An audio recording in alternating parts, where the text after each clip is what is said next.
Gustavo Martínez era personal trainer y cuando murió el empresario Ricardo Ford quedó a cargo de los mellizos Marta y Felipe. Yo quedo a cargo de Marta y Felipe, los hijos de Ricardo Ford, decía Gustavo Martínez el 25 de noviembre del año 2013, apenas unas horas después de la muerte del empresario, y aseguraba que sería el tutor legal de los mellizos que el próximo 25 de febrero cumplen 18 años. Personal trainer de profesión.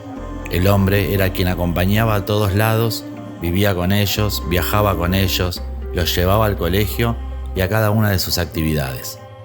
Gustavo fue pareja de Ricardo Ford y una vez separados se convirtió en su mano derecha y la persona de su mayor confianza. De ahí es que se decidió que él sea el encargado de la tutela de Marta y Felipe.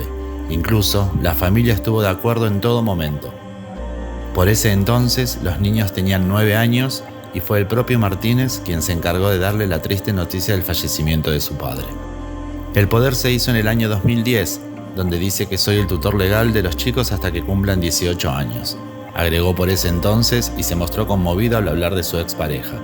Quiero que lo recuerden como un buen tipo, con sus defectos y errores. Entiendan que fue una persona generosa. Siempre quiso ser artista. Estaba orgulloso de lo que hacía. A mí me llenó de felicidad. Me hizo tener una familia hermosa y con él compartí los mejores años de mi vida. Su historia de amor con Ricardo y la tutoría de los mellizos, rondando sus 30 años, Ricardo Ford se puso de novio con Gustavo. Juntos comenzaron a elaborar la idea de formar una familia, pero su relación amorosa se rompió luego de 6 años. A pesar de eso, Ford siguió firme con su sueño. Mi papá es Ricardo Ford y después tengo a Gustavo y a Marisa que nos cuidan. Otra persona no me interesa, no hace falta la genética para ser familia, dijo alguna vez Marta Ford al referirse a quiénes son su familia adoptiva, como varias veces definió a su tutor, Gustavo Martínez. Quienes frecuentaron la casa de Ford contaban que Gustavo vivía pendiente de todo, no solo de Martita y Felipe, sino también de los detalles del hogar y del propio Ricardo.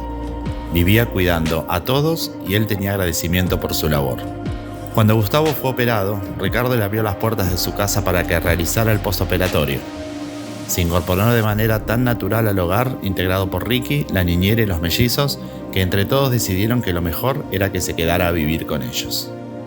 La madrugada del 16 de febrero del año 2022, cerca de las 4:15, un llamado al 911 del personal de seguridad privada que custodia la cuadra advirtió a la policía la presencia de un hombre que había caído desde el piso 21 de un edificio ubicado sobre la calle Sucre al 1900.